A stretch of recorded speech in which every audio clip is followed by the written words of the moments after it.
परमात्मा को पाने तथा उसका वास्तविक लाभ प्राप्त करने के लिए पवित्र बाइबल में प्रमाण है कि प्रभु ने मनुष्य को अपना ही स्वरूप बनाया। 6 दिन में सृष्टि रचकर 7वें दिन विश्राम किया। कुरान शरीफ में प्रमाण है कि हजरत मोहम्मद को खुदा स्वयं कह रहे हैं कि मैंने तुम्हें उस परमात्मा की महिमा बताने के लिए भेजा है। वो परमात्मा कबीर है जिसने 6 दिन में सृष्टि रची तथा 7वें दिन तख्त पर जा विराजा। उसकी खबर किसी बाखबर से पूछ कर तो देखो। कृपया अवश्य सुनिए जगत गुरु तत्वदर्शी संत रामपाल जी महाराज के अमृत वचन। अब वो भक्ति तो इतनी समझा नहीं, कहने लगा कि एक शर्त रख। मुल्कदास जी बोले बोल। कबीर साहब बोले क्या? कि आज मैं कुछ नहीं खा के आया हूं, घर से निकला हूं, और शाम तक यदि तेरे भगवान ने मुझे भोजन नहीं दिया, बिना करे भोजन दे दिया मेरे बिना किए ही मैं ऐसी जगह जाऊंगा तो मैं तेरा शेष हो जाऊंगा। भोजन दे दिया था और नहीं भोजन दिया मुझे तो तुझे अपने खेतों में मजदूर लगाऊंगा। मंजूर है? परमात्मा बोले मंजूर है। अब वो चला गया। उसके खेत थे पूर्व में, अब जा पहुंचा पश्चिम में।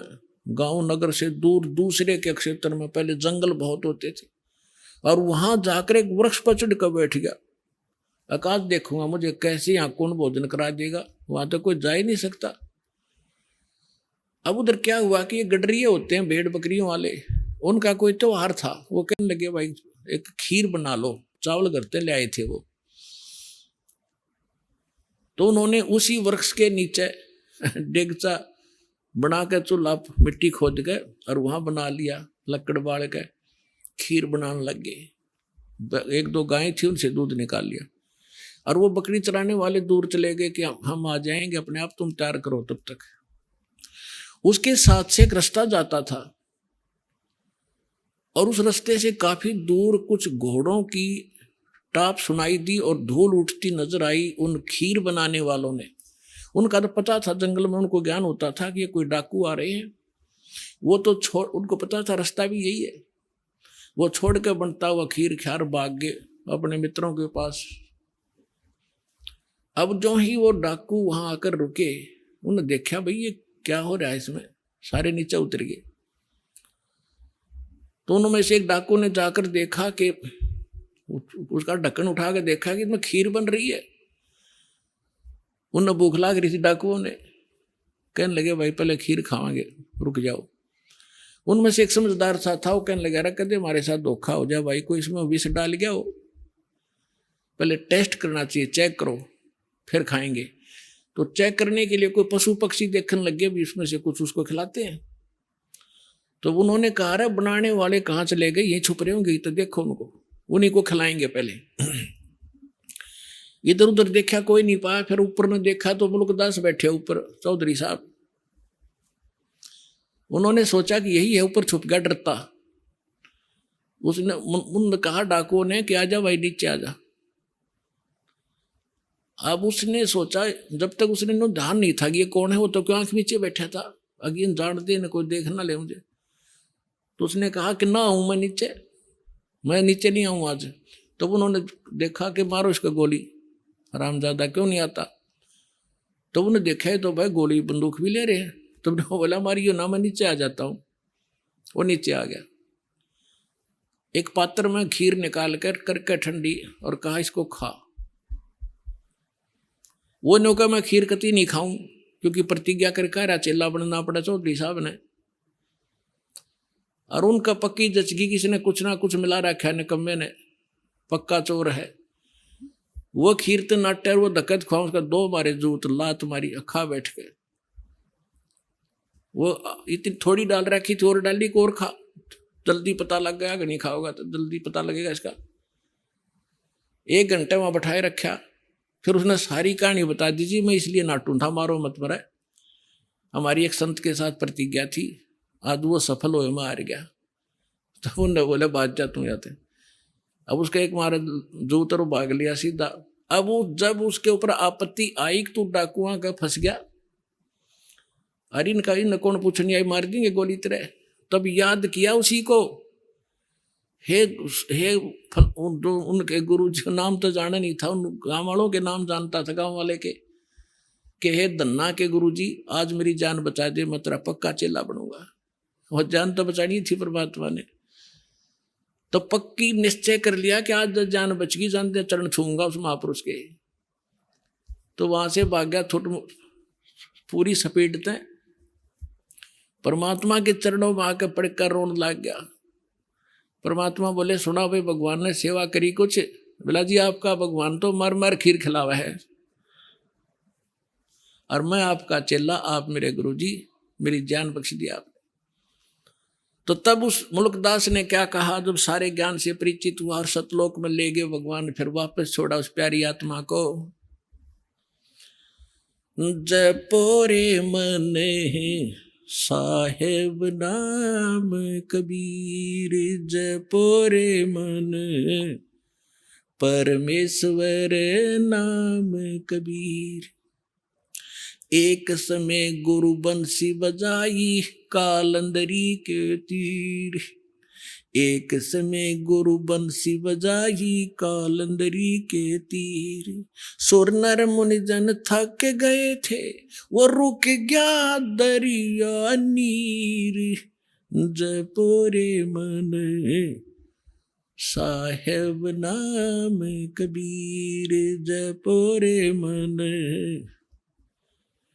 परमेश्वर नाम कबीर। काशी तज गुरु मगहर पहुंचे, दोनों दीन के पीर। काशी तज गुरु मगहर आए, दोनों दीन के पीर। कोई गड्ढे कोई अग्न जरावे, ढूंढा ना पाया शरीर। जपोरे मन साहेब नाम कबीर, जपोरे मन। कोई गड्ढे कोई अग्न जरावे, नेक न धरते दीर।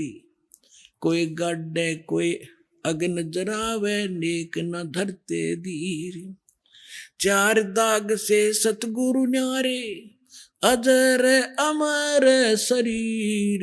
जपोरे मन साहेब नाम कबीर। चार दाग से सतगुरु न्यारे, अजरो अमर शरीर। दास मलूक सलूक कहते हैं, खोजो खसम कबीर। जपोरे मन साहेब नाम कबीर।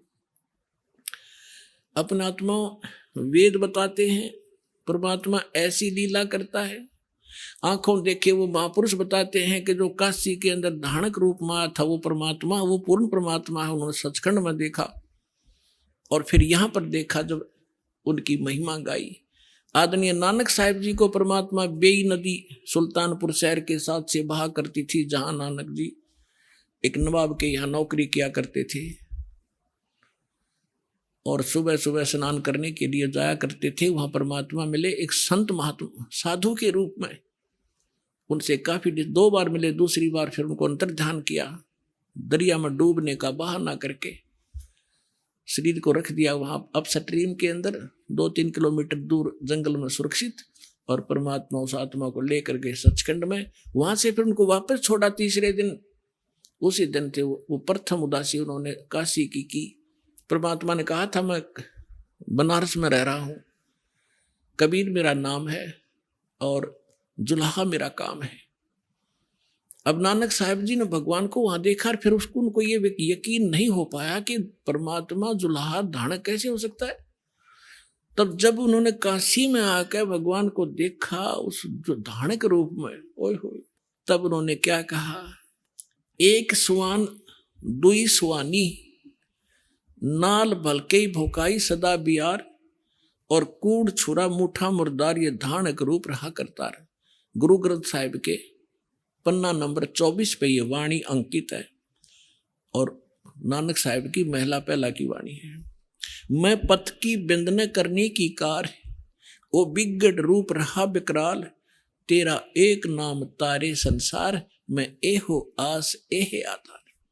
कि ये काल तो विकराल है, ये तो बिगड़ रूप है, यहाँ का बुरा हाल कर रखा है इसने, और मुझे आपके उस सतनाम की आस है, उसी का मुझे आधार है, और आपका ये सतनाम पूरे विश्व को पार कर दे। तेरा एक नाम तारे संसार में, ए हो आस ये हो आधार, मुख निंदा आख्या दिन रात, पर घर जो ही नीच मनाथ, काम क्रोध मन तन वसै चंडाल, ये धानक रूप रहा करतार। भाई सूरत मुलुक की वेश, ओए होए, भाई सूरत मुलुक की वेश, ए ठगवाड़ा ठगी देश, खरा सियाणा पोता बार, ये धानक रूप रहा करतार। परमात्मा को काशी में देखा जब नानक साहब जी ने कि ये ठगवाड़ा ठगी देश, प्यार से कह रहे ये ठग, ये बैठा भगवान खुद, जो मैंने सचखंड में देखा वो जो का तू ये धानक रूप रहा करतार, लोगों धानक रूप रहा करता। फिर कहा था कि 731 पृष्ठ पे कहा है कि नीच जात अंधला चुंधला, नीच जात परदेसी मेरा, खिल आवे तिल जावे, 1 सेकंड में यहाँ 1 सेकंड में ऊपर पावे, अर्ता की संगत नानक रेंदा, कैसे मुंडा पावे। 721 पृष्ठ पे गुरु ग्रंथ साहिब में लिखा है कि एक अर्ज गुप्तम पेश तो दर कून करतार, हक्का कबीर करीम तू बे ए परवरदिगार, के हे सत कबीर हक्का कबीर बे ऐब परवरदिगार, तू सच्चा करतार है, सारी सृष्टि का रचनहार तू ही है। तो इस प्रकार इन महापुरुषों ने परमात्मा को पाया।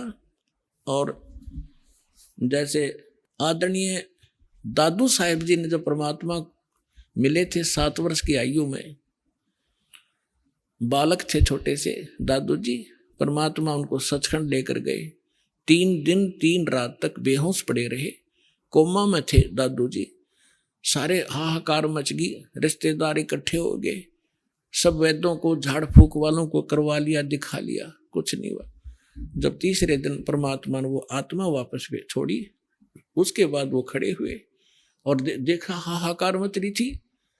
वैसे तो सोपन भी बांध लेते, जब देखा हो मैं तो भगवान के साथ गया था, मैं तो परमात्मा के साथ गया था, और 3 दिन तक वहां देखा, और ऐसे ऐसे जैसे रास्ते में जो दिक्कतें आती हैं वो भी दिखाई दादू जी को। फिर क्या बताया है, जिन मुझको निज नाम दिया सोए सतगुरु हमारे, दादू दूसरा कोई नहीं वो कबीर सिरजनहारे। अब आदरणीय रामानंद जी को परमात्मा ऐसे लेकर गए थे, सचखंड ले गए। वो ज्यादा विद्वान पाक रहे थे, संस्कृत भाषा घनी जाने थे, ब्राह्मण कुल में जन्म था। 1400 ऋषि बना रखे थे जो उनके द्वारा प्राप्त ज्ञान को आगे जनता में प्रचार किया करते थे, और बहुत बड़ा बोलबाला था। 104 वर्ष के वृद्ध हो चुके थे रामानंद जी, जो परमात्मा कलयुग में काशी में आए हुए थे। वो लीला में आयु 5 वर्ष की लीला में आयु थी भगवान की, यानी 99 वर्ष का अंतर था। परमात्मा 5 वर्ष के और रामानंद 104 वर्ष के महर्षि, विद्वान, कंठस्थ याद कर रखा 4 वेदों के मंत्रों को, गीता को, पुराणों को, और बोला धारावाहिक संस्कार सुनाया करते थे। जब परमात्मा ने उसकी अपना ज्ञान के सामने उसके ज्ञान को तोला, और ज्ञान सब ज्ञानड़ी कबीर ज्ञान सो ज्ञाने, जैसे गोला तोब का भाई करता चले मैदान। रामानंद जी विष्णु के उपासक थे और गीता जी को अध्याय किया करते थे, एकादशी का व्रत करते थे। परमात्मा ने एक ही प्रश्न किया था कि कौन ब्रह्मा का पिता है, कौन विष्णु की माँ, शंकर का दादा कौन है, पंडित जी दे बता। अब रामानंद जी इस बात पर हंसे कि बालक क्या बोल रहा है तू, ये तो अजरो अमर है, सर्वेश्वर है, महेश्वर है, स्वयंभू है। विष्णु जी स्वयं मालिक हैं, सारे ब्रह्मांडों के रचयिता हैं, इनके कोई माता पिता नहीं। परमात्मा ने कहा कि देवी भागवत पढ़कर देखो 3रे स्कंद में। अब उसको कंठस्थ याद थे रामानंद को, परमात्मा ने सारा बता, तुरंत समझ गया कैसा ही लिखा है, और खोल कर देखा। फिर शिव पुराण के अंदर बताया कि रुद्र संहिता को निकालो 5 से लेकर 9 अध्याय में, उनको याद था, उठाने की जरूरत नहीं थी। कहाँ तो ये श्री विष्णु जी की उत्पत्ति इस काल रूपी ब्रह्म से, जिसको तुम सदाशिव कहते हो, और दुर्गा जिसको तुम शिवा कहते हो, ये दुर्गा है। अब सारा कुछ समझकर रामानंद जी ज्ञान मत हो गया फेल। फिर उसने सोचा कि मैं अभ्यास करता हूँ, समाधिस्थ होता हूँ, अंदर समाधि लगाता हूँ। तो परमात्मा ने कहा, उसने कहा जी मैं समाधि लगाता हूँ और बहुत दूर तक देख के आता हूँ ऊपर के नज़ारों को। परमात्मा बोला कि समाधि लाओ। ज्यों ही उसने समाधि लगाई, अभ्यास था, आगे पहुंच गया कति लास्ट में। क्योंकि ये जो शरीर है, ये इस ब्रह्मांड के अंदर इसका सारा नक्शा है ब्रह्मांड का। और सूक्ष्म शरीर जो इस जब समाधि चलती है, इससे हट ऊपर नजर बाहर निकल जाता है और उसके अंदर फिर बहुत लंबाई हो जाती है इसकी, ब्रह्मांड के सिर लग जाता है ऊपर जा करके। और इसका थोड़ी सी झलक कभी देखनी हो तो सुबह या शाम के समय या सूर्य की तरफ पीठ करके अपने शरीर की छाती पर छाया पर देखना 1-2 मिनट एकटक, और फिर उसको सामने देखना। ऊपर नीचे से लेकर आपका सूक्ष्म शरीर की एक झलक दिखाई देगी। इतना बड़ा आसमान का सिर अड़ा दिखाई देगा आपको। ये इतना बड़ा बन जाता है जिसको विराट भी कहते हैं। लेकिन इस फंडों में आपने बढ़ना नहीं, लेकिन एक विज्ञान ज्ञान को समझने के लिए आपको ये हिंट दिए जाते हैं। तो जब आगे वो पहुंचे, अब त्रिकुटी पर जाकर, त्रिवेणी पर जाकर, वहां 3 रास्ते हो जाते हैं। त्रिवेणी पर जाकर कहते हैं योग युक्त प्राणायाम कर जीता सकल शरीर, और त्रिवेणी के घाट पर हुआ अटक रहे बलबीर। अब परमात्मा 5 वर्ष की आयु में उनको साथ दिखाई देते ऊपर बैठे। वहां जाकर खड़े हो गए, स्वामी जी आगे बस जाना था, कहा मैं यहां तक आता हूं, अब आगे कैसे जाओगे, कहाँ जाओगे? अब पता नहीं कहाँ जाऊंगा। ये डले डोण की आदत पड़ेगी न, बस ऊपर देख लिए, छोटे नज़ारे हो गए पार। परमात्मा बोले ये 3 रास्ते हैं, मैं बताता हूँ। ये रास्ता आपका मृत्यु के उपरांत खुलेगा। उस समय आप जाओगे धर्मराज के लोक में। वहां जैसा आपका जिस इष्ट रूप में साधना जिसकी की है, उसके लोक में भेज दिए जाओगे। और फिर जब आप विष्णु के उपासक हो, विष्णु लोक में जाओगे। विष्णु जी नाशवान है, इनकी जन्म मृत्यु होती है। आपने देवी भागवत में पढ़ लिया, देवी पुराण में। और जब विष्णु जी नाशवान है तो आप स्थायी कैसे होगे? 18वें अध्याय के 62वें श्लोक में गीता में लिखा है कि उस परमेश्वर की शरण में जाओ, उसकी कृपा से तो शाश्वत स्थान को प्राप्त होगा, परम शांति को प्राप्त होगा। गीता अध्याय नंबर 15 के श्लोक नंबर 4 में कहा कि तत्वदर्शी संत की प्राप्ति के उपरांत तत्व ज्ञान से उस अज्ञान रूपी शस्त्र को काटकर, शस्त्र से काटकर, उसके पश्चात परमेश्वर के उस परम पद की खोज करनी चाहिए, जहां जाने के बाद साधक फिर लौटकर कभी संसार में नहीं आता। आप विष्णु जी के पुजारी हो। रामानंद जी कह रहे थे कि विष्णु यानी श्री कृष्ण जी विष्णु है, कि श्री कृष्ण जी ने गीता बोली, ज्ञान गीता का दिया। परमात्मा बोले तो आपकी बात बड़ी मान लेते हैं। आप मानते हो श्री कृष्ण जी विष्णु, और विष्णु जी ने ये श्री कृष्ण जी ने गीता का ज्ञान दिया, और आप इनको अजरो अमर बताते हो। गीता अध्याय नंबर 4 के श्लोक नंबर 5 और 9 में, गीता अध्याय नंबर 2 के श्लोक 12 में, गीता अध्याय नंबर 10 के श्लोक नंबर 2 में, ये आपका गीता ज्ञानदाता कहता है अर्जुन तेरे और मेरे बहुत जन्म हो चुके, तू नहीं जानता मैं जानता हूं। तो खाक पड़े आपने। यहां परमात्मा कहा करते मोती मुक्ता दर्शत नाही, ये जग है सब अंदरे, दिखत के तो नैन चश्म इनको फिरा मोतिया बंदरे। दिखे विद्वान गछामी गछामी करके ने सोचो बड़े सारे सदग्रंथों को जाना होगा, अकख पता नहीं विष्णु जी के पुजारी हो और अजरोमर बता रहे हो। ये खुद कह रहा मेरी जन्म मृत्यु होती है, और ये कहता उस परमेश्वर की शरण में जो आपसे अपने से अन्य की शरण में जाने को कहता है। वो कौन परमात्मा है? फ्यूज हो गए लाला पंडित जी, बैठ के मुंह लटकाएगा त्रिवेणी पे। परमात्मा ने कहा ये सामने जो रास्ता ये ब्रह्मरंध्र है, ये तुम्हारे किसी मंत्र से नहीं जा सकता, खुल सकता। ना राधे कहते, ना ओम नमः शिवाय थे, ना ओम भगवते वासुदेव थे, ना तुम्हारे सेंसर नामा से। मेरे पास है वो मंत्र सतनाम, जिसमें 2 अक्षर है। उस सतनाम का मैं जाप करूंगा, सामने वाला खुल जाएगा। नहीं आप करके देखो, उसने सारे कर लिए, वो कहाँ खुला है? परमात्मा बोले मैं करूं अपना मंत्र, जो हम जिस मंत्र में हमारे में जो शक्ति है हम जो मंत्र देते हैं वो कितना ताकतवर है। परमात्मा ने सुमरण किया, सामने का रास्ता से पट दे खुल गया कि आ मेरे साथ। जब ऊपर लेकर गए, काल का लोक दिखा जिसको तुम निराकार बताए, तो ये बैठा तुम्हारा ये ब्रह्मा विष्णु महेश का पिता। फिर 11वां द्वार पार करके इस अक्षर पुरुष के लोक में सात संग ब्रह्मांड को मैं प्रवेश हुआ। फिर उसको पार करके 12वां द्वार पार करके सतलोक में गए। अब लंबा समय ना बढ़ा करके वहां दिखाकर परमात्मा ने देखे सिंहासन पर बैठे यही 5 वर्ष के बालक अनंत कोट ब्रह्मांड के सिंहासन पर। इतना तेजो में शरीर था इनका, एक रोमकूप में करोड़ सूर्य मिला दे करोड़ चंद्रमा। पहले दूसरे रूप में बैठे थे, फिर वो रूप अंतर ध्यान हुआ, उस बालक में प्रवेश हुआ, बालक रूप वहां विराजमान हुए। और फिर उनको छोड़ दिया कि जाओ आप वापस। जो ही समाधि वापस आई, आंख खुली, सामने भगवान बैठे 5 रूप पुरुष के बालक नीचे बैठे बैठे ऊपर भी देख कर आए। तब कहा था बोलत रामानंद जी सुनो कबीर करतार, गरीबदास सब रूप में तू ही बोलनहार। दो ठोड़ है एक तू और भया एक से 2, और गरीबदास हम कारणे तुम आए हो मगज। तो परमात्मा कौन है, कैसा है, कहाँ रहता है, उसको पाने की विधि क्या है, इतना सा अध्यात्म ज्ञान है। और ये सिद्ध करने के लिए हु इज गॉड, कौन है परमात्मा और कैसा है, उसकी फॉर्म क्या है, कहाँ रहता है, और उसके पाने की विधि क्या है।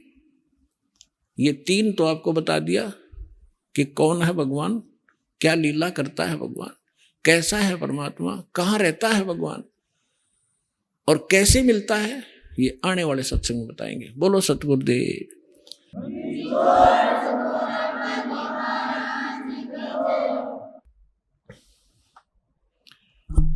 परम पिता परमात्मा पूर्ण ब्रह्म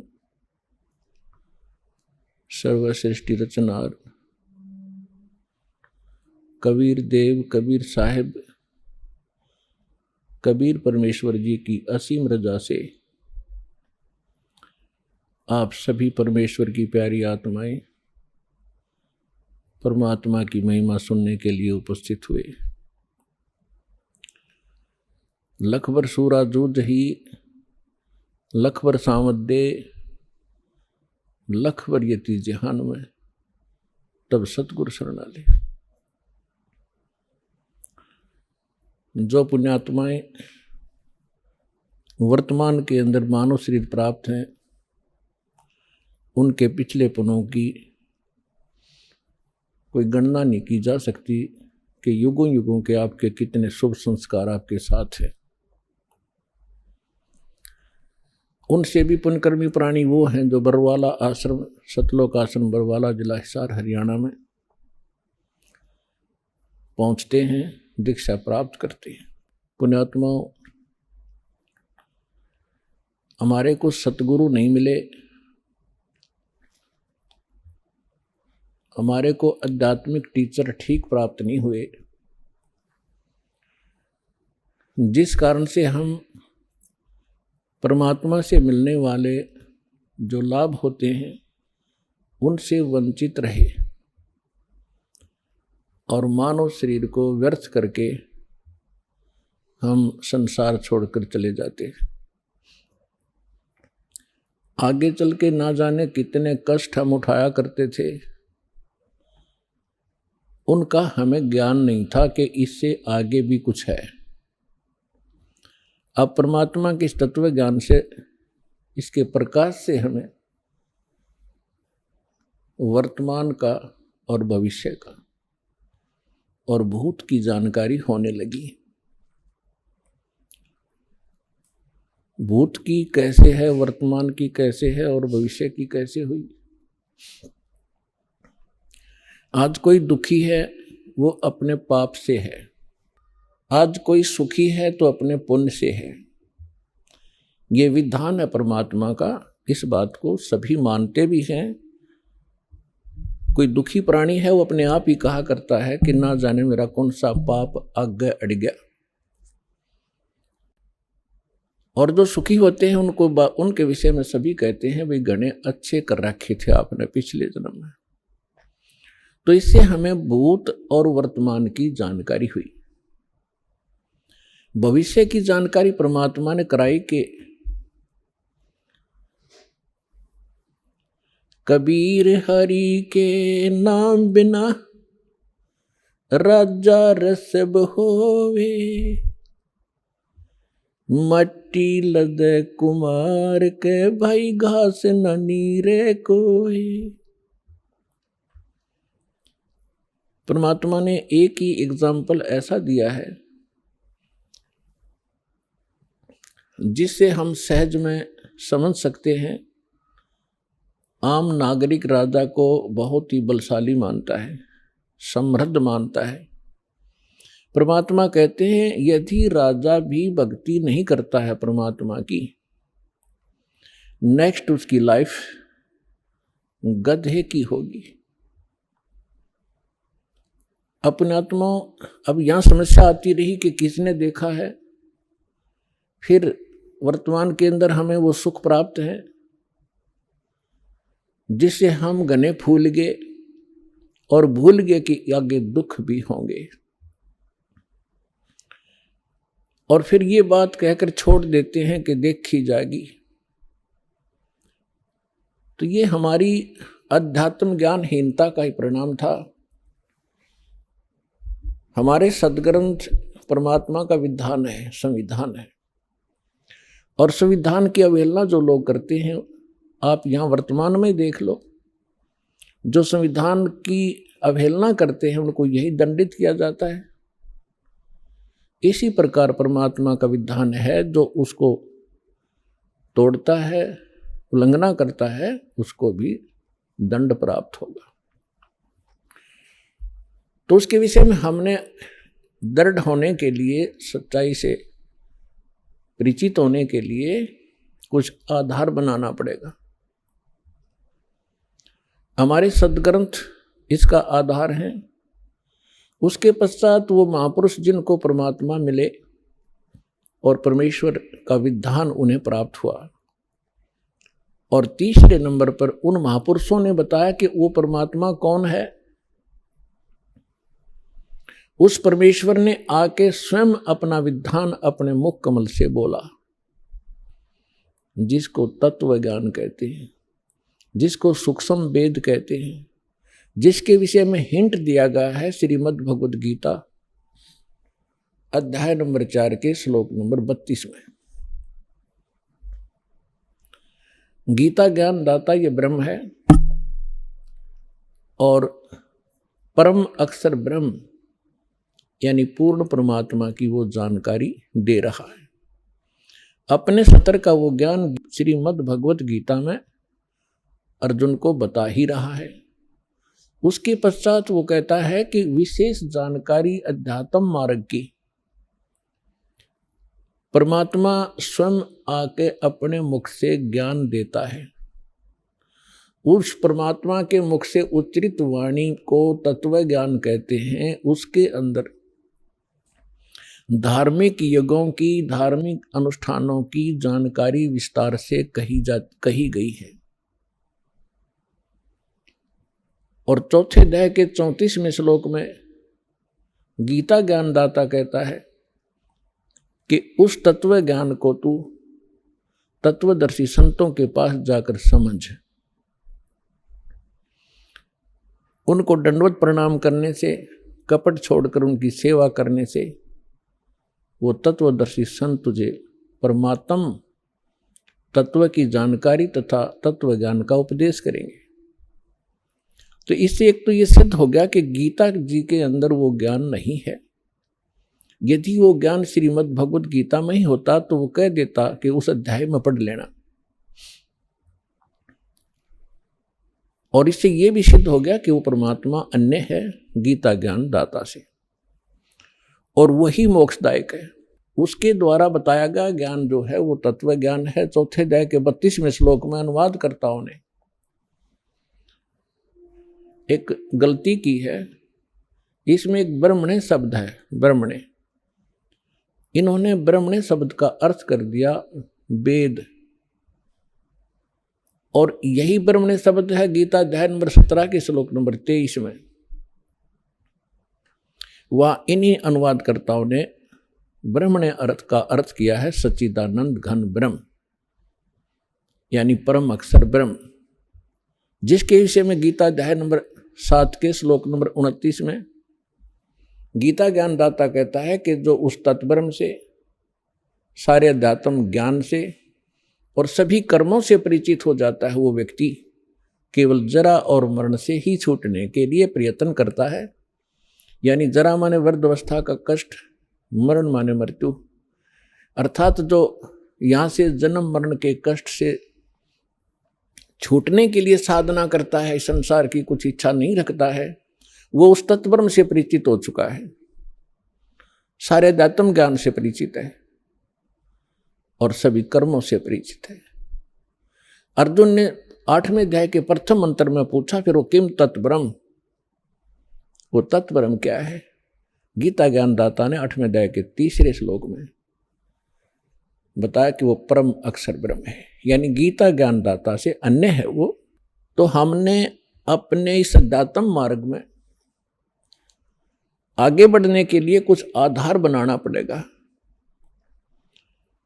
अब तक हम जिस भी संत या पंथ में गए या उनका कोई अनुभव हमने पढ़ा, उनके तकरीबन विचार भिन्न मिलते हैं, उनकी साधनाओं में बहुत अंतर मिलता।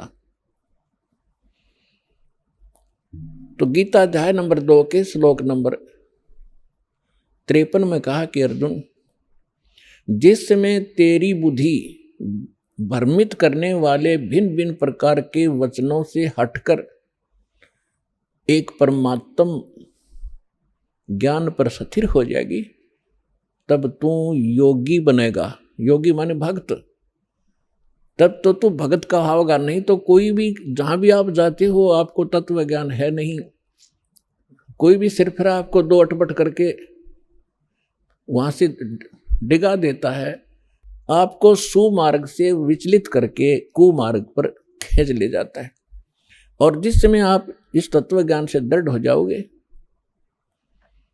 तो यहां पर ब्रह्मा विष्णु महेश आ जाइए आपके सामने, आप ज्ञान में डगमग नहीं हो सकते, उनको विचलित कर दोगे।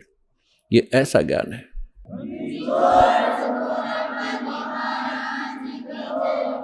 और तभी हम अपनी मंजिल पर पहुंचेंगे। रास्ते में ना जाने कितने ठग मिलते हैं भ्रमित करने वाले, तो फिर हम भ्रमित नहीं होंगे तो हम सुमार्ग पर अपने घर पहुंच जाएंगे, सतलोक चले जाएंगे, सदा हम सुखी हो जाएंगे जहां से हम आए हुए। अभी तक हमें यही नहीं मालूम था हम आए कहां से हैं, हम यहाँ जन्म और मर क्यों रहे हैं। सारा जीवन हम डिवोट कर देते हैं अपने कोठी और बंगले बनाने में, अपने बच्चों के साथ प्रेम में रहने के लिए। और एक सेकंड में ना बच्चे रहते हैं, ना वो कोठी रहती है, ना वो बैंक बैलेंस साथ जाता है। साथ जाते हैं वो कर्म पाप के जो सारे जीवन में इकट्ठे करी, और भक्ति करी नहीं, नेक्स्ट जीवन उसका बहुत बुरा होगा। तो हमें परमात्मा के ज्ञान से भूत, वर्तमान और भविष्य की जानकारी हुई। अब कोई तो एक ही व्यक्ति है, मानव शरीर सभी का समान है, कर्म में कितना अंतर है। तो ये कर्म किए कब थे? कभी पिछले जन्मों में, भूतकाल के अंदर। तो भूतकाल आज का वर्तमान ही भूतकाल बनेगा, और आज के वर्तमान से हमारा भविष्य बनेगा। इसलिए सत्संग में आने से, परमात्मा के तत्व ज्ञान से परिचित हो जाने से प्राणी अपने उद्देश्य को प्राप्त करता है, समझता है कि मनुष्य का उद्देश्य क्या था। तो इसके लिए परमात्मा बताते हैं। तो पुण्यात्माओं, आपको वो सत्संग मिला, सतगुरु मिले। सतगुरु उसे कहते हैं जो सच्चा ज्ञान बतावे और सदग्रंथों पर आधारित हो। इस दास के जितने वचन होंगे वो उन महापुरुषों की वाणी जिनको भगवान मिले, और वो हमारे प्रमाणित सदग्रंथ होंगे जिनको हम आज तक श्रेष्ठ और सत्य मानते रहे हैं। श्रीमद् भगवद गीता अध्याय नंबर 16 के श्लोक नंबर 23-24 में कहा कि अर्जुन, शास्त्र विधि को त्याग कर जो मनमाना आचरण करते हैं उनको न तो कोई सुख होता है, न उनकी को कोई सिद्धि प्राप्त होती है, और न उनको कोई गति प्राप्त होती है। और हम इन 3 वस्तुओं के लिए ही भक्ति करते हैं, मोक्ष हो, संसार में हम सुखी रहें और हमें कुछ सिद्धि प्राप्त हो। सिद्धि माने हमारे कार्य सिद्ध हों, और सत भक्ति के अंदर ये सिद्धियां आ जाती हैं, जिन सिद्धियों के आधार से एकाद सिद्धि को प्राप्त करके ये ऋषिजन हमें अपने पीछे लगाए रहा करते थे। तो हमने उन सिद्धियों का प्रयोग नहीं करना, वो आपके इस जीवन काल में ऑटोमेटिकली काम करते रहेंगे। आपके कार्य सिद्ध होंगे, आप पर आने वाली जो बला टलेंगी वो भक्ति की सिद्धि से ही होता है। तो पुण्यात्माओं, सत्संग में आने से प्राणी को ज्ञान होता है परमात्मा का विधान सुनने से। मानुष जन्म दुर्लभ है, ये मिले न बारंबार, जैसे तरवर से पत्ता टूट गिरे वो बहोर न लगता डार। मानुष जन्म पाके जो नहीं रटे हरि नाम, जैसे कुआ जल बिना फिर बनवाया क्या काम। कबीर राम रटत कोड़ी भलो, चू चू पड़े जो चाम, वो सुंदर शरीर किस काम का, भाई जा मुख नाही नाम। कबीर जिव्हा तो वाहे भली, जो रटे हरि नाम, नहीं तो काट के फेंक दियो, मुख में बलो न चाम। परमात्मा की जानकारी, मनुष्य जीवन का उद्देश्य सत्संग से पता ज्ञान होता है, और अभी तक हमें सत्संग मिला नहीं। जिन महापुरुषों को हम विद्वान मानते थे उनको अध्यात्म मार्ग का कुछ भी ज्ञान नहीं था, वो केवल संस्कृत भाषा जानते थे। उसके विषय में सूक्ष्म वेद में कहा कि भेड़ पूछ को पंडित पकड़े, भेड़ पूछ को पंडित पकड़े, ये भादो नदी विहंगा, गरीबदास व भवजल डूबे, जिन नहीं साध सत्संगा। परमेश्वर कहते हैं, कबीर साहब कहते हैं, कबीर इस संसार को समझाऊं कै बार, और पूछ पकड़ के भेड़ की, ये उतरा चाव पार। जैसे भादों के अंदर बहुत वर्षा हुआ करती है, दरिया अपने फुल स्विम पर बहकर चलती है, किनारों को छूता हुआ जल बहता, भयंकर जल चलता है, तेज बहाव होता है। उस दरिया को पार करने के लिए यदि कोई ये कहे कि भेड़ की पूंछ पकड़ दे, ये तुझे परले पार कर देगी, और उस व्यक्ति को जान के कोई भेड़ की पूंछ पकड़ कर दरिया में चले जाता है, तो अंडरस्टूड है उसके साथ के बनेगी।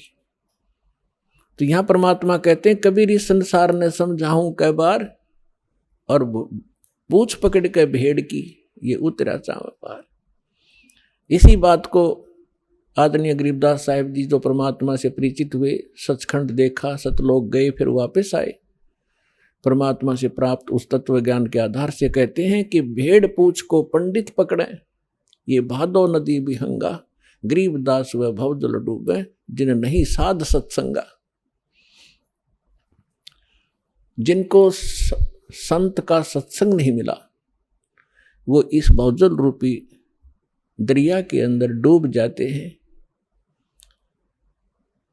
और जो साधनाएं आप कर रहे थे, वो भेड़ की पूंछ पकड़ा रखी थी। श्राद्ध निकाल दो, 13वीं कर लो,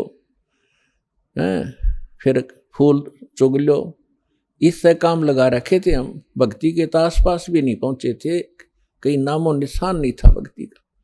फिर कोई ज्यादा ही श्रेष्ठ समझते थे, हरे राम हरे कृष्ण, सीताराम राधे श्याम, राधे राधे श्याम मिला दे, ये गीत गाते रहे।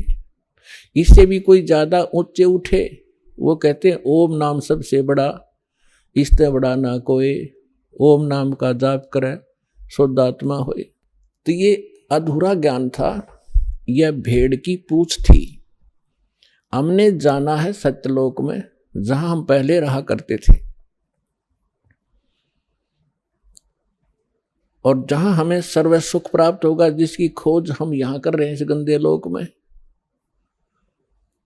इस पृथ्वी पर और काल ब्रह्म, जिसका ओम नाम है, ये ब्रह्म है। इससे ऊपर दो शक्तियां और हैं ब्रह्म से ऊपर, एक पर ब्रह्म, एक परम अक्षर ब्रह्म। इन्हीं को अन्य शब्दों में कहते हैं, जैसे ब्रह्म को कहते हैं सरपुरुष या सरब्रह्म। श्रीमद् भगवद गीता अध्याय नंबर 15 के श्लोक 16 और 17 में इन तीन पुरुषों की, तीन प्रभुओं की जानकारी है। हमारे जो गुरु थे, हमारे ऋषि महर्षि थे, ये हमारे सदग्रंथों अपने सिलेबस से परिचित नहीं थे, ये खाक टीचर थे। जो टीचर अपने सिलेबस से परिचित नहीं है वो टीचर नहीं है, वो लोक वेद सुनाया करते थे। और जिस आधार से हमने, हमारे पूर्वजों ने जीवन नाश कर दिए, आज वो पशु पक्षी भूत योनियों में भोग रहे हैं। और अब उनको राहत दिलाने के लिए कहते हैं श्राद्ध निकाल दो, फलान कर दो। अब वो मनमाना गधा बन रहा हो और यहाँ उसके श्राद्ध निकाल रहे। ये कोई बात हुई? हम शाने नहीं थे, हमें ज्ञान नहीं था, तो परमात्मा ने दया बख्शी है, आपको शिक्षित किया, और शिक्षित करके फिर दास को इस ज्ञान से युक्त किया। उससे पहले आपके लिए ये इंस्ट्रूमेंट बनवाए ताकि ये बच्चे घर बैठे समझ सकें, सदग्रंथों को रूबरू कर किया जाए। अभी तक हम शिक्षित ना होने से एक सिरफरा 4 वाणी 4 श्लोक गीता या वेद के घोट लेता, हम उसके मुंह की तरफ देखते रहते, बड़ा विद्वान है, वाह भाई वाह, बड़े संस्कार जानता है। भाषा का जानना अलग चीज है, अध्यात्म का जानना ये विशेष ज्ञान है। तो जो प्रसंग चल रहा था कि जब तक हम अपने सदग्रंथों से परिचित नहीं होंगे, तब तक हमें विश्वास नहीं होगा कि सचमुच हम जो सुना करते थे वो सत्य था या असत्य था। क्योंकि आज हम शिक्षित हैं, सदग्रंथ हमारे पास हैं, जिनके ऊपर आज तक हम लाखों वर्षों से आधारित रहे हैं, और आज वही हमें क्या संदेश दे रहे हैं, तो एक मिनट में समझ जाओगे, क्योंकि परमात्मा ने आपको शिक्षित बनाया है। तो यहां समस्या हमारे सामने यही अड़ी रही कि हम स्वयं परमात्मा के ज्ञान से परिचित न होने से ऐसे ही भटकते रहे, किसी ने जो मार्ग दिया उसी को हम जाप करने लगे। तो यहाँ 3 पुरुष हैं, एक सरपुरुष, सरब्रह्म भी कहते हैं इसी को, दूसरे शब्दों में इसको ईश कहते हैं। ईश, ईश्वर, परमेश्वर, ये 3 अलग अलग प्रभुओं की जानकारी है। ब्रह्म, परब्रह्म, परम अक्षर ब्रह्म, इन्हीं को अन्य शब्दों में सरपुरुष, अक्षर पुरुष, परम अक्षर पुरुष या परम अक्षर ब्रह्म कहो। जो तीसरे नंबर का परमात्मा है वो है सबके लिए पूज्य इष्ट रूप में। और बाकी जितने भी ये प्रभु हैं, स्वामी हैं, पहले आपको थोड़ा सा डेफिनेशन ऑफ गॉड बताएंगे कि परमात्मा की परिभाषा क्या है। हम जैसे गणेश जी को भी देव कहते हैं, गणेश देव, ब्रह्मा जी को भी हम भगवान कहते हैं, विष्णु जी को भी भगवान कहते हैं, शंकर जी को भी हम देव कहते हैं, महादेव कहते हैं, और देवी, फिर ब्रह्म को भी हम भगवान कहते हैं, जिसको निराकार निर्गुण कहा करते थे हमारे गुरु। तो ये सभी प्रभु हैं, ये सभी स्वामी हैं। जैसे एक तहसीलदार जी को भी साहब कहते हैं, एक डिप्टी कमिश्नर को भी साहब कहा जाता है, कमिश्नर भी साहब कहलाता है, और मंत्री जी को भी साहब कहते हैं, मुख्यमंत्री जी को भी हम साहब कहते हैं, प्रधानमंत्री जी भी साहब कहलाते हैं, और राष्ट्रपति जी भी को भी हम साहब ही कहते हैं। साहब जैसे हम देव कहते हैं, देव कहो, राम कहो, साहिब कहो, हम सत साहिब कहते हैं। जैसे हम कभी विशेष मूड में होते जब कहा करते हैं सच्चे मालिक, सच्चा मालिक कहो, सत्य साहिब कहो। साहब माने भगवान, सत्य माने सच्चा, अविनाशी। तो ये सभी साहब हैं, लेकिन अपने अपने सत्र के साहब हैं। तहसीलदार एक तहसील के अंदर उस सत्र का मालिक है, और इसी प्रकार अन्य जानो मंत्री अपने एक स्टेट के अंदर एक विभाग का स्वामी है, मालिक है, साहब है। इसी प्रकार मुख्यमंत्री एक राज्य का साहब है, प्रधानमंत्री कई राज्यों के ऊपर मालिक है, साहब है। ऐसे राष्ट्रपति जी को जानो। तो इसी प्रकार ये जितने भी देव हैं अपने सत्र पर ये आदरणीय हैं। जैसे तहसीलदार जी है, उसको भी आप प्रणाम कीजिए, आदर से व्यवहार कीजिए, वो भी आपका काम करेगा। और इसी प्रकार मंत्री जी हैं, मंत्री जी का भी सत्कार कीजिए। यदि आपका प्रधानमंत्री जी के साथ संपर्क है तो ये कहने की आवश्यकता नहीं, ना बताने की, कि नीचे के साहब फिर कितनी आसानी से काम किया करते हैं, करना तो उन्होंने ही है। तो आज आपका मेल उस समृद्ध शक्ति से हो चुका है, और जो उस समृद्ध शक्ति की शरण में आ जाते हैं, फिर नीचे के जितने भी राम हैं, जितने भी ये देव हैं, आपके काम को बहुत आसानी से करते रहे। करना इन्होंने ही है, क्योंकि यहाँ की एक व्यवस्था बना रखी है। जैसे आपको सबसे पहले या मंत्र जो दिए जाते हैं वो उन्हीं साहबों के दिए जाते हैं। आइए अब हम उन श्रद्धालुओं के अनुभव जानते हैं जो जगत गुरु तत्वदर्शी संत रामपाल जी महाराज जी से दीक्षा प्राप्त कर चुके हैं तथा उनके द्वारा बताए गए भक्ति मार्ग पर चल रहे हैं। नमस्कार सर। नमस्कार सर। सर क्या नाम है आपका? राजकुमार कुर्रे, उड़ेना, धमतरी जिला, छत्तीसगढ़ जी। राजकुमार जी, संत रामपाल जी महाराज से नाम दीक्षा आपने कब ली? 24/9/2013 को जी। संत रामपाल जी महाराज से नाम दीक्षा लेने से पहले आप क्या भक्ति साधनाएं करते थे? जी मैं संत रामपाल जी महाराज से नाम लेने से पहले राधा स्वामी पंथ से जुड़ा हुआ था। राधा स्वामी पंथ से सन 2028 अप्रैल को मैं नामदान लिया था राधा स्वामी पंथ से, और उसके द्वारा बताए गए 5 नाम का मंत्र दिया करते थे। उस 5 नाम के मंत्र का मैं जाप किया करता था। जाप करते करते मेरे को 8 साल एकदम निष्ठावान भक्त थे, और राधा स्वामी पंथ से मैं प्रचार प्रसार भी किया करता था। जैसे रिश्तेदारों में जाना, गाँव में जाना, कहाँ सत्संग कराना है, कहाँ सत्संग नहीं कराना है, ये सब चीज़ मैं करता था। और अपने कई रिश्तेदारों को जोड़ा था उसमें। हर गांव में जाके सत्संग वत्संग कराता था, उसका देख रेख करना। जो पाठी जैसे जो सत्संग करते हैं ना, उस सत्संगकर्ता का सेवा करना, उसके हाथ पैर दबाना, सर दबाना, और चाय पानी नाश्ता उनके लिए बनाना, ये सब राधा स्वामी पंथ में जुड़े से मैं करता था। उसका प्रचारक भी था, और मेरे प्रचार के माध्यम से कम मेरे रिश्तेदार में पूरा परिवार नाम दाम लिए हुए हैं। राधा स्वामी पंथ से जुड़े हैं मेरा परिवार, मेरी दीदी, जीजा और मेरे अन्य रिश्तेदार बहुत सारे हैं जो राधा स्वामी पंथ से जिनको मैं जोड़ा था। मैं राधा स्वामी पंथ में सर जी 10 साल तक जुड़ा था। 8 साल निष्ठावान भक्ति किया, और 2010 के बाद मैंने राधा स्वामी पंथ को छोड़ दिया। 2010 में राधा स्वामी पंथ को इसलिए छोड़ा कि जी मेरी छोटी बहन थी जिसकी स्वास्थ्य खराब थी, और राधा स्वामी के पास अर्जी लगाए, विनती किए, फिर भी से मेरे बहन नहीं बच पाई, इसलिए मैंने राधा स्वामी पंथ को छोड़ दिया। और मैं राधा स्वामी पंथ में नाम गोरविंदर सिंह जी से मैंने नाम दीक्षा लिया था। तो बताए थे कि सोई गुरु पूरा कहावे, 2 अक्षर का भेद बतावे, एक छुटावे एक लंघावे, तब प्राणी निज घर को जावे। मैं अपने सत्संग आसपास के क्षेत्रीय जो सत्संग करता है, सत्संगकर्ता को पूछता था कि भाई वो 2 अक्षर का भेद मुझे कहाँ मिलेगा।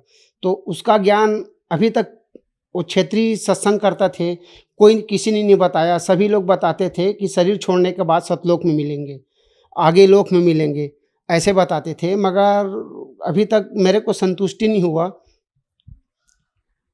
इसलिए मैंने राधा स्वामी पंथ को छोड़ दिया। राधा स्वामी पंथ को छोड़ते छोड़ते मैंने पंचायत का चुनाव लड़ा, पंचायत चुनाव जीता। फिर आप संत रामपाल जी महाराज की शरण में कैसे आए? सर जी, मैं संत रामपाल जी महाराज के शरण में ऐसे आया, मेरे घर के पड़ोस में चोवाराम बघेल जी हैं, भगत जी हैं, जो परमात्मा के शरण में जुड़े हुए हैं।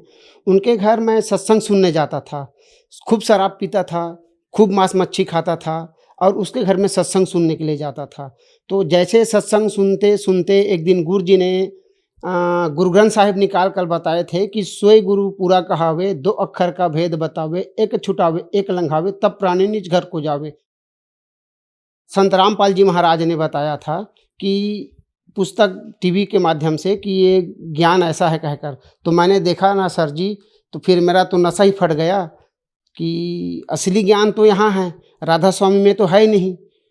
इसलिए मैंने फिर बंदी छोड़ सदगुरु रामपाल जी महाराज से उसी दिन से दिन निश्चय कर लिया कि मैं संत जी से जुड़ूंगा। ऐसे कहकर मैं 6 माह तक लगातार टीवी में सत्संग सुना और सत्संग सुनने के बाद फिर गांव के लोग, गांव के चौवादास, जगेंद्र दास, ये सब लोग गए वहाँ बरवाला आश्रम।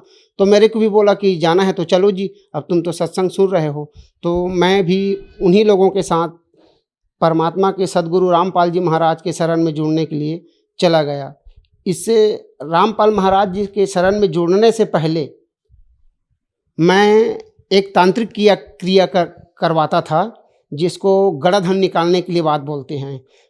मेरे पास इतना बड़ा बड़ा तांत्रिक था कि जो एक फ़ोन कर दे तो घर में किसी को, परिवार को, सदस्य को, भूत प्रेत मरी मसान जो भी रहता था, फ़ोन के माध्यम से वो निकाल के बाहर कर देते थे।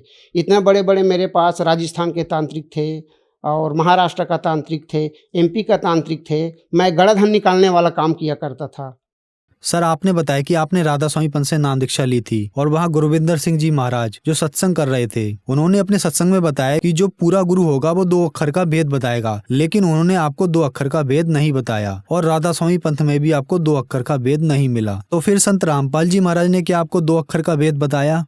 सर जी, बात ऐसा है कि संत रामपाल जी महाराज ने वो 2 अक्षर का भेद पूरा खोल के बताया, प्रमाणित करके बताया, सदग्रंथों से बताया, गीता से बताया।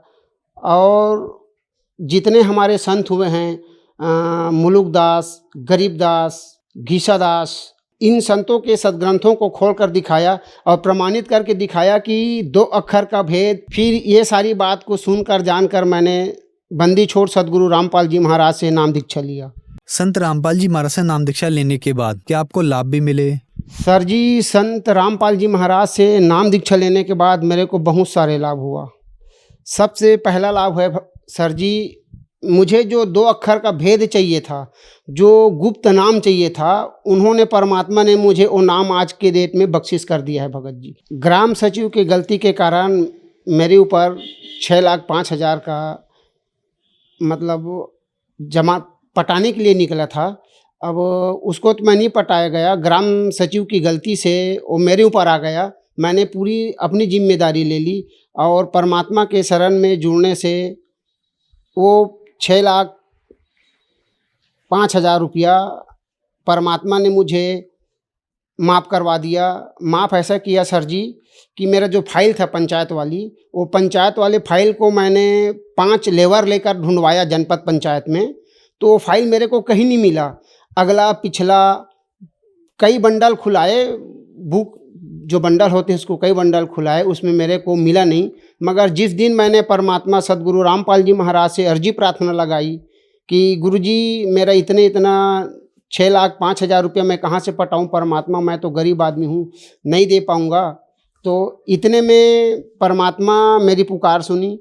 पुकार सुनने के बाद उस फाइल को जनपद पंचायत में सामने दराज में मिला। जिस दराज को हमने 20 बार ढूंढवाया, 20 बार खुलवाया, ओनली फॉर उस दराज में एक ही फाइल था मेरा। 3-4 फाइल था मेरा, चारों फाइल ऊपर में बंधा हुआ मिला। ये मेरे को सर जी सबसे बड़ा लाभ ये मिला कि मेरा फाइल मिला। उस फाइल में मेरा 2007-08 लिखा हुआ आया। ऐसे ऐसे करके सर जी मेरा 6,05,000 जो मुझे शासन को पटाना था वो मेरा माफ़ हो गया। आर्थिक स्थिति मेरी इतनी ख़राब थी कि मेरे पास दो कोई मेहमान आ जाए तो उस मेहमान को मैं खाना खिलाने की क्षमता नहीं था मेरा। परमात्मा की दया, सदगुरु रामपाल जी महाराज की इतना दया हुई कि आज मेरे घर यदि 10, 20, 25, 50 जितने भी भगत संगत आ जाए या मेरे जगत के लोग आ जाए तो मैं उनको भरपूर खाना खिला सकता हूँ अब। और ये लाभ हुआ भगत जी, सर जी, कि मेरा गुड़िया जो 9वीं पढ़ती थी उसको पेपर दिलाते दिलाते उनको ज़बरदस्त बुखार आ गया। बुखार आने के बाद वो लड़की के हाथ कांपने लगा।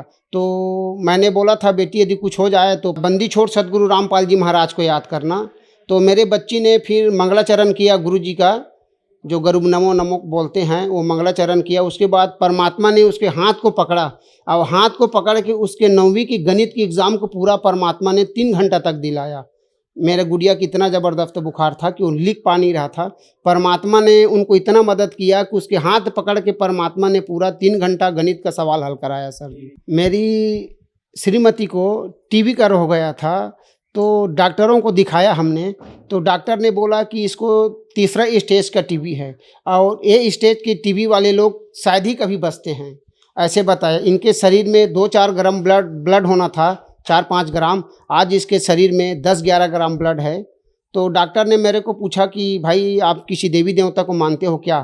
तो फिर हमने डॉक्टर को बोला कि सर हम तो मानते हैं, हम तो कबीर भगवान को पूछते हैं और हमारा गुरु है बंदी छोड़ सदगुरु रामपाल जी महाराज, ये हमने बताया।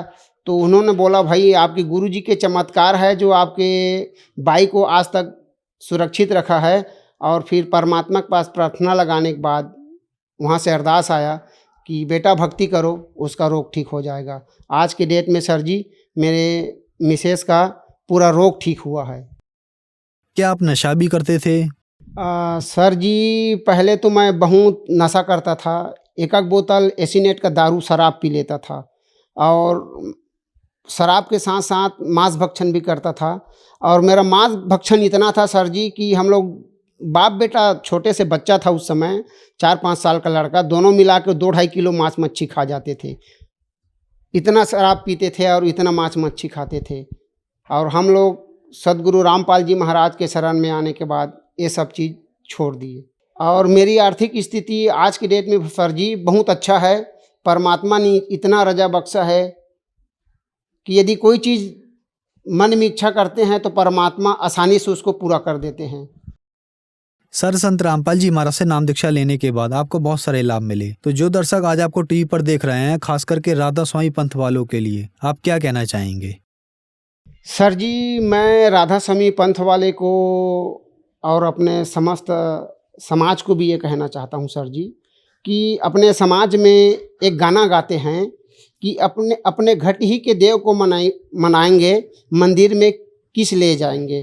तो अपना घट में जो देवता है उसको बंदी छोड़ सदगुरु रामपाल जी महाराज ने खोल खोल के बताया है कि आपके घट में कितने देवता है, इस देवता को आपको मनाना है, उसको भक्ति साधना करना है, ये बताते हैं।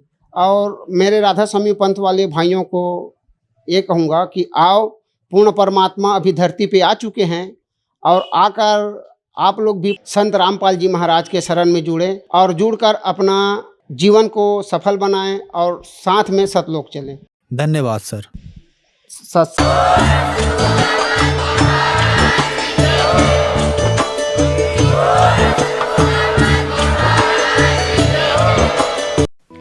आप सुन रहे थे जगत गुरु तत्वदर्शी संत रामपाल जी महाराज के मंगल प्रवचन।